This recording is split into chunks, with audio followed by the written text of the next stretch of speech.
a video game, the centerpiece of a story often tends to be the journey of its characters. But where a journey takes place can be just as important. In JRPGs, I've fallen in love with dungeons and how their designs speak volumes about the obstacles and enemies you'll face, or to use to your advantage.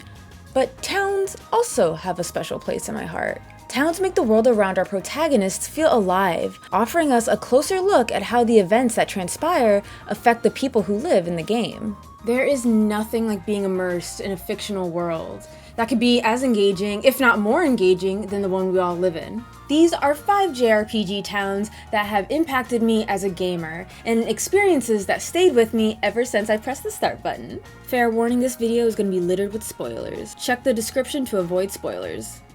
Number 5. I could not imagine talking about memorable JRPG towns and not mentioning this one. I grew up with this game, and this franchise has touched the hearts of many, including mine. And besides, nostalgia's a hell of a drug. Traverse Town is the first world in Kingdom Hearts that we step into on Sora's journey. We see a town perpetually draped in night sky, yet illuminated by an abundance of bright lights. Its design looks like a medieval-era German village, but with a welcoming warmth that suits the town's purpose as well. If the atmosphere isn't relaxing enough by its visuals, the soundtrack completes the cozy aesthetic of the town with a soothing jazz theme that's easy to listen to. It's this combination of aspects that show you Traverse Town's purpose as a home away from home. It's also a perfect setting for you to meet iconic characters from other franchises, most notably several members of the popular Final Fantasy series, but also where Sora meets his lifelong friends, Donald and Goofy. From when they meet to their first battle together and when they officially become an unforgettable team, Traverse Town is the backdrop for these iconic moments in the series. And even in Dream Drop distance, Traverse Town has always been a hub for fresh faces. It was where we first got to see the gang of The World Ends With You in the Kingdom Hearts universe. And more importantly, it's where we were introduced to my favorite mechanic in Kingdom Hearts, flow motion, baby. Traverse Town became a home for the lost, filled to the brim with Trinity limits, new districts, and dangers. Across the games, it became a home worth fighting for. There's a reason why it's such a prominent memory to Sora. Number 4. I love big cities and gaming. I love the hustle and bustle, the tall skyscrapers. This is where all the bigwigs gather. It's happening here. Though, this is like a city within a city. The other side of a city. The dark side of a city. The Moonside. Fourside is, you guessed it, the 4th area in Earthbound. It's a very lively city with lots to do, like checking out the Indebted Band or kidnapping in your local department store. Maybe stop by a shady cafe for a drink. After some crazy events, you find a homie you've met before outside the cafe, beaten up. He tells you to check behind the counter at the cafe. Being a silent protagonist in a JRPG, you don't really question it, and so you're transported to Moonside, a dark world that mirrors Fourside. The best word to describe this place is madness. Everyone's mad here. Yes means no, and no means yes. People spew incoherent babble at you. The structures of Fourside are highlighted in neon flashing lights. And in order to move from area to area, you gotta talk to the Warp Men. Now this is technically a dungeon area since monsters can't attack you, but I mean, who says monsters can't live in towns? Especially when monsters are the town. You fight gas pumps, fire hydrants, and even Dolly's clock wants to clock you out. Eventually you discover that Moonside is actually an illusion created by the wicked Mani Mani statue. Upon its defeat, the boys find themselves in the cafe storage room, and a mouse tells you that the whole time, the boys were wandering the room in a stupor. Number 3.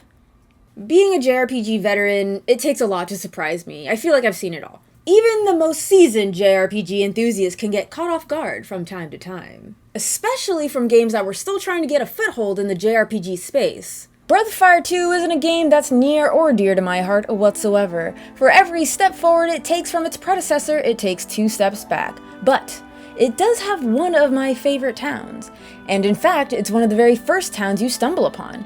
Well, at the time it's hardly considered a town, but a rundown house that's used as a hideout as you clear your friend's good name. Township may appear as some old rinky-dink old stink at first, but with some TLC and the power of community, it eventually becomes more of a headquarters for your ongoing adventure. Not only can you rest and save, but you're also able to fuse your characters with shamans. As the story progresses, you'll soon have to expand the town, and you can pick a carpenter which will change the architecture of your town.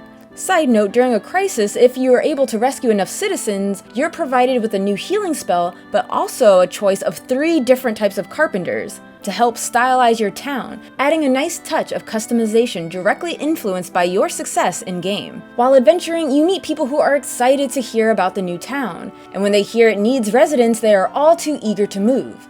Each resident brings with them a special skill set or shop you might want. Mind who you ask to join you, however, as you only have a max of 6 vacant buildings, and some of these guys you can invite are quite useless. While I am a sucker for games that have you build or rebuild your own village, that isn't why Township is amazing.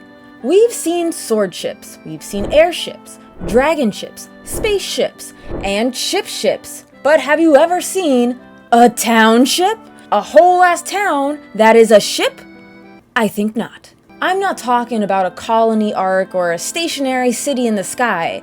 I'm saying this dusty old home harbored a mysterious mechanical chamber that uses the human soul for power.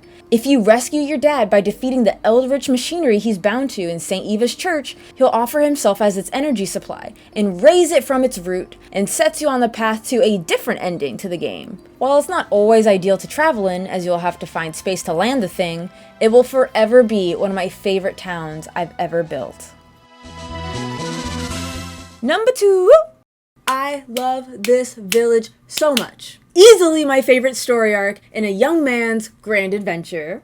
Grandia's Gumbo village, baby. It's a jubilant coastal village known for its warm climate, sunny residents, and exciting year-long festivals. It's vibrant, loud, so much that you can't help but to smile when you arrive.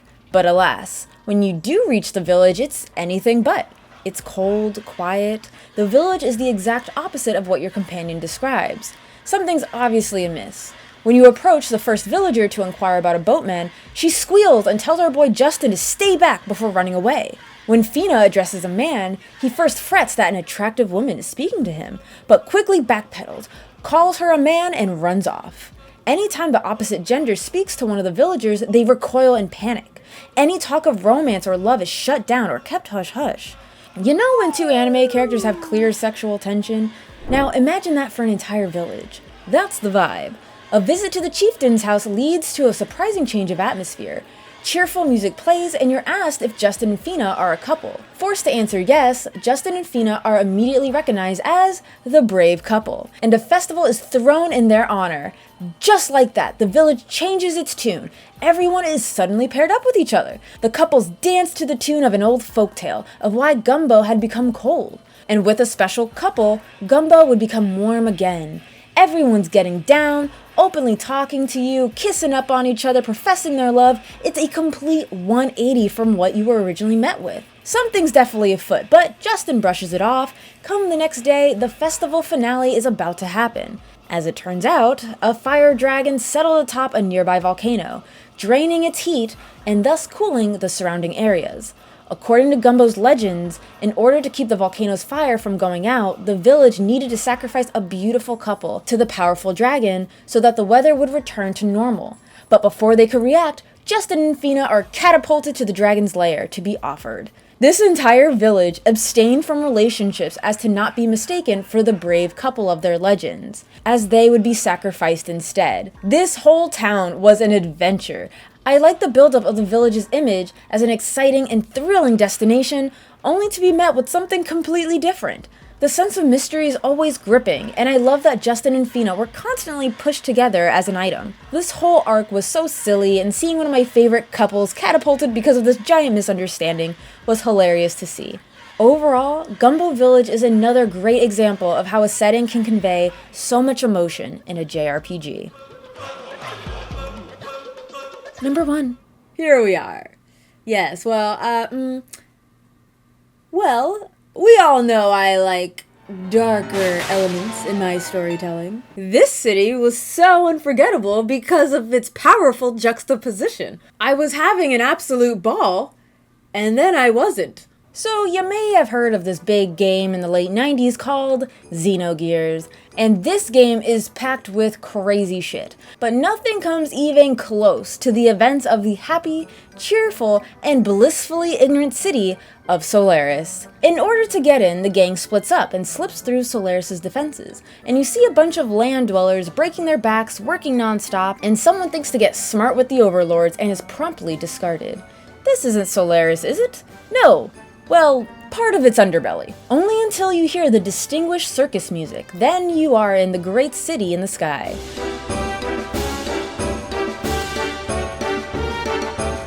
Solaris is a happy place. The smiles are constant, the people are raving about new Imperial gear, and everyone's in high spirits.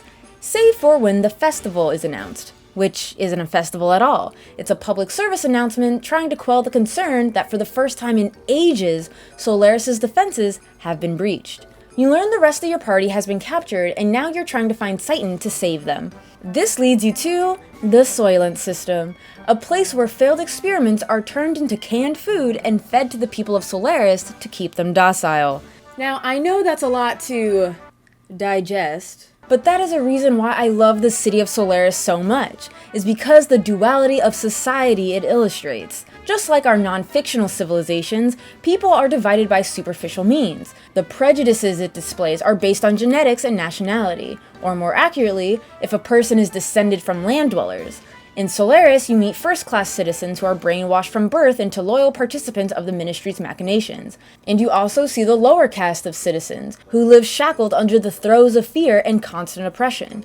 Entire sections of third-class laborers are punished for the actions of one individual, with land dwellers dehumanized and manipulated to the point of being mocked as lambs, in contrast with Solaris' shepherds. The upper-class citizens of Solaris are surrounded by commercial conveniences, like hologram television, fresh new duds, and hover cars, but they're comically blind to the horrors inflicted and endured to sustain them, both figuratively and literally.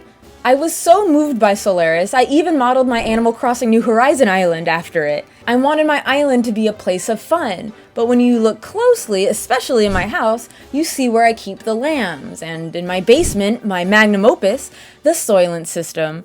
Solaris is one of the most terrifying places I've ever been. And if you want to know what other creepy JRPG locations I've been to, check out my video on the top 5 creepiest JRPG locations. Or if you fancy some worthwhile dungeons, check out my video on top 5 JRPGs with the best dungeons. And don't forget to join the Patreon to recommend and vote on what top 5 topics I should do next.